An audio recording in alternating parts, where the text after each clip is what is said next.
J'ai peur. J'ai peur. J'ai peur du monde. J'ai peur qu'il change et de ce qu'il devient. J'ai peur des nouvelles à la radio. J'ai peur des bombes. J'ai peur. J'ai peur de l'échec.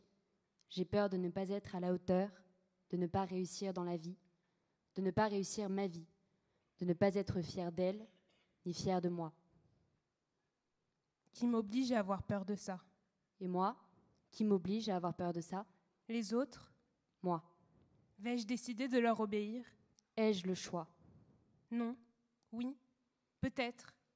Ai-je le choix? C'est moi qui décide. On veut que j'aie peur. J'aimerais ne pas céder. Mais comment ne pas laisser ce sentiment s'installer? En acceptant de tomber. En coupant la télé. Ma peur existe. Et pourtant, j'ai décidé de vivre avec. Et même plus que de vivre avec, j'ai décidé de la faire taire.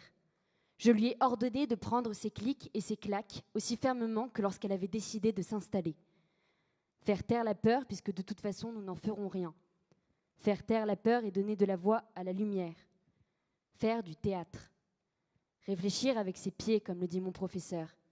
Réfléchir avec ses pieds, ça ne signifie pas qu'il faut devenir une tête de mule, ni même mettre les pieds à la place de sa tête et marcher à l'envers toute sa vie. Réfléchir avec ses pieds, c'est réfléchir avec nos corps, nos sens, nos émotions les plus concrètes. Réfléchir avec ses pieds, c'est fondre en larmes ou éclater de rire devant une scène de théâtre et se demander ensuite, dans le métro, pourquoi on a réagi ainsi. C'est aussi résister au danger de ne devenir qu'un produit de la société et de se ranger dans des boîtes à chaussures trop étroites pour mon mètre 66. J'ai donc pris la ferme décision de réfléchir avec mes pieds et de vivre et avancer avec comme ami l'esprit critique, le questionnement et la générosité. La générosité de partager ses idées, d'inviter ses amis à danser, car je ne sais pas cuisiner, la générosité de faire l'amour, de se ridiculiser sur un plateau, bien encore de se ridiculiser en faisant l'amour ou même de faire l'amour sur un plateau. Vivre une vie pleine de lumière, inondée de la lumière des projecteurs d'une salle de théâtre, inondée de la jouissance de gens qui s'aiment. Voilà mon arme contre ma peur et tout ce qu'elle suggère. Ma peur existe, mais j'ai décidé de vivre avec, de flâner dans les rues, d'aller au théâtre, de faire du théâtre, de ne pas vivre caché. J'ai décidé non pas de l'apprivoiser, cette peur, mais de la museler, de l'oublier, en lui opposant la vie, l'amour, la joie, l'optimisme. Je lui oppose le lâcher-prise, le goût de créer, le goût de jouer, le goût d'être ensemble. Je lui oppose mes rencontres, mes exaltations. Je lui oppose la tendresse, l'humanité. Car dans ce monde éphémère et fugace, je pense qu'il faut appréhender la vie et non pas vivre dans l'appréhension. Se dépasser n'est pas chose facile, mais je crois en ce qu'il y a de beau en l'homme.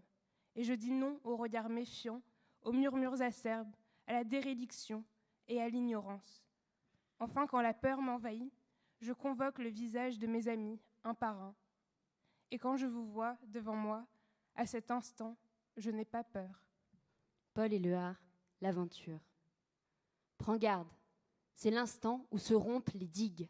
C'est l'instant échappé aux processions du temps. Où l'on joue une aurore contre une naissance. Bats la campagne. Comme un éclair. Répands tes mains. Sur un visage sans raison. Connais ce qui n'est pas à ton image. Doute de toi. Connais la terre de ton cœur. Que germe le feu qui te brûle. Que fleurisse ton œil. Lumière.